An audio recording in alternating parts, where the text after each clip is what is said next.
अब तक हमने देखा था कि हनुमान जी माता सीता का पता लगाने के लिए लंका गए और वहां पूरी लंका में आग लगाते हैं और श्री राम जी के भाई भरत से अयोध्या में मिलकर लौटते हैं। अब इससे आगे श्री राम जी और लक्ष्मण समुद्र तट पर खड़े हनुमान जी का इंतजार कर रहे थे।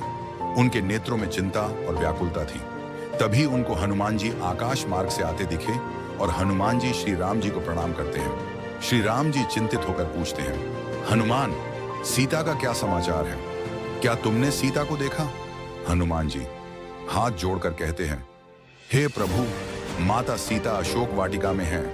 रावण उन्हें प्रतिदिन भयभीत करता है, परंतु वे केवल आपकी ही प्रतीक्षा कर रही हैं। श्री राम की आंखों में आंसू आ जाते हैं। वे भावुक होकर हनुमान का हाथ पकड़ते हैं और करुणा से कहते हैं, हनुमान, तुमने मेरे लिए जो किया है वह कोई और नहीं कर सकता था। तुम्हारा यह उपकार मैं कभी नहीं भूलूंगा।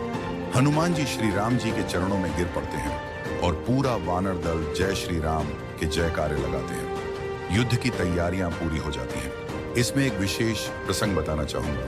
जब युद्ध शुरू होने वाला थे, उससे पहले हनुमान जी रावण के भाई विभीषण के बारे में भी बताते हैं कि हे प्रभु, जब मैं लंका पहुंचा तो मैंने देखा कि लंका के द्वार पर विभीषण अपने 4 अनुचरों के साथ खड़े थे।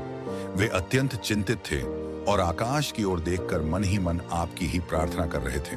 मुझे तो हे प्रभु, विभीषण आपके सच्चे भक्त लगे हैं। हनुमान जी ने स्नेहपूर्वक कहा, हे लंकेश के भ्राता, मैं देख रहा हूं कि आपके नेत्रों में भक्ति और प्रेम का भाव है। क्या आप श्री राम की शरण में आना चाहते हैं? विभीषण आंखों में आंसू लिए कहते हैं, हे वानर श्रेष्ठ, मैं रावण का भाई हूं और मेरे भाई ने मुझे लंका से निकल दिया है, परंतु मेरे मन में अधर्म के प्रति घृणा है। मैं श्री राम के चरणों की शरण चाहता हूं। क्या वे मुझे स्वीकार करेंगे? हनुमान जी मुस्कुराते हुए कहते हैं, श्री राम का हृदय समस्त भक्तों के लिए खुला है। जिसने एक बार भी राम का नाम लिया है उसे वे कभी नहीं त्यागते। चलिए, मैं आपको उनके पास ले चलता हूं। हनुमान जी विभीषण को श्री राम के पास ले जाते हैं। श्री राम जी विभीषण को प्रेम पूर्वक गले लगाते हैं और उन्हें अपना सहयोगी बनाते हैं। युद्ध प्रारंभ होता है। हनुमान जी अपने अद्भुत पराक्रम से पूरी वानर सेना का नेतृत्व करते हैं। युद्ध भूमि में दोनों सेनाएं आमने सामने खड़ी हैं। श्री राम और रावण अपने अपने रथों में हैं। हनुमान वानर सेना के अग्रणी योद्धा हैं और वे अपने बल और बुद्धि से राक्षसों को परास्त कर रहे हैं। रावण क्रोधित होकर कहता है, कौन है यह वानर जो मेरी सेना को तहस नहस कर रहा है? क्या यह वही है जिसने लंका जलाई थी? हनुमान गर्जना करते हुए कहते हैं, हाँ रावण, मैं वही हनुमान हूं जिसने तेरे अहंकार को चुनौती दी थी। आज तेरा अंत निश्चित है। हनुमान मेघनाद, अतिकाय और अन्य शक्तिशाली राक्षसों को परास्त करते हैं।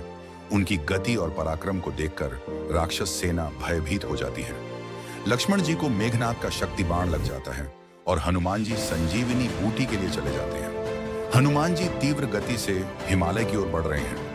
आकाश में वे अचानक सुनहरे प्रकाश से घिरे एक तेजस्वी पक्षी को देखते हैं। यह कोई और नहीं बल्कि भगवान विष्णु के वाहन गरुड़ हैं। गरुड़ हनुमान को रोकते हैं। गरुड़ आश्चर्य से कहते हैं, हे महाबली हनुमान, मैं देख रहा हूं कि तुम किसी महत्वपूर्ण कार्य में शीघ्रता कर रहे हो। क्या मैं तुम्हारी सहायता कर सकता हूं?